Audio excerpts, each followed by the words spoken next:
The text arrived just after midnight, glowing on my phone like a wound that refused to close. I accidentally cheated with my ex. I read it over and over, stuck on the word accidentally, as if betrayal could trip and fall into someone else's arms. She was at a bachelorette party out of town, surrounded by music and laughter, while I was at home folding laundry and waiting for her to come back with stories I thought would be harmless. I didn't reply right away. My first instinct was disbelief, then a strange, floating calm. I sat on the edge of the bed and tried to imagine how something like that happens by mistake. A spilled drink, a familiar smile, a memory reopened too easily. I pictured her typing the message, maybe crying, maybe drunk, maybe relieved the secret was no longer entirely hers. The house felt very quiet, like it was holding its breath with me. When I finally answered, I kept it simple. I told her to enjoy the rest of her trip and we would talk when she got back. The words felt unreal coming from my fingers, like they belonged to someone older and more tired than I was. She replied with apologies stacked on top of each other, promises to explain everything, hearts and broken emojis that suddenly meant nothing. I turned the phone face down and went to sleep, though sleep didn't really come. Over the next 2 days, I moved through my life on autopilot. I went to work, smiled when required, nodded through conversations I didn't hear. Inside, I replayed our history. Every moment I had trusted her when his name came up. Every time she insisted the past was the past. I realized how often I had chosen comfort over clarity, how easy it had been to believe her because believing was kinder than questioning. She came home Sunday evening, eyes red, voice trembling, carrying guilt like luggage she didn't know where to set down.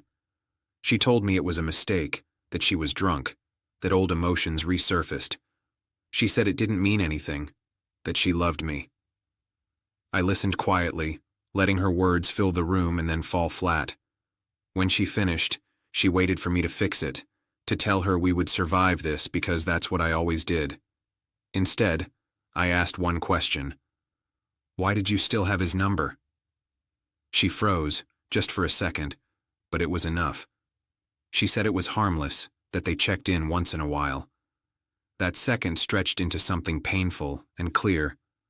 This hadn't been an accident. It had been an opportunity waiting patiently for permission. I told her I needed time. She cried, begged, promised therapy, transparency, anything. I nodded and said nothing.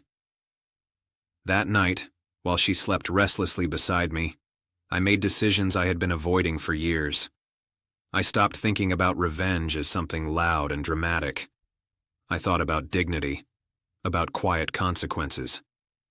The next week I played my part perfectly. I was calm, attentive, even gentle. I told her I believed people could make mistakes and grow from them. Relief softened her face.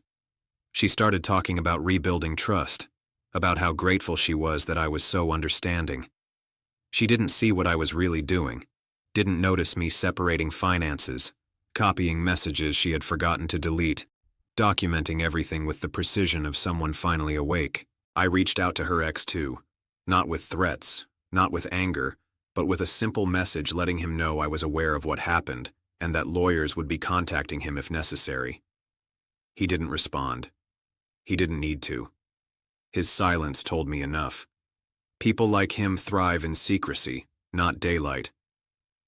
When everything was ready, I told her we should go out to dinner, just the two of us, like old times. She smiled nervously, but agreed, hope flickering in her eyes. Halfway through the meal, I slid an envelope across the table. Inside were the papers, the evidence, the end. She opened it slowly, confusion melting into panic. Her hands shook as she looked up at me, searching for the man who used to rescue her from consequences. I forgave the cheating, I said quietly. I didn't forgive the disrespect. She started crying, saying she thought we were healing, that I had led her on. I didn't raise my voice. I told her healing doesn't mean erasing yourself to make someone else comfortable. It means choosing not to bleed quietly anymore. The aftermath was messy in the way endings usually are. Accusations, apologies, attempts to rewrite the story. I stayed steady. Friends asked how I could be so calm. I didn't tell them that calm came from finally aligning my actions with my self-worth.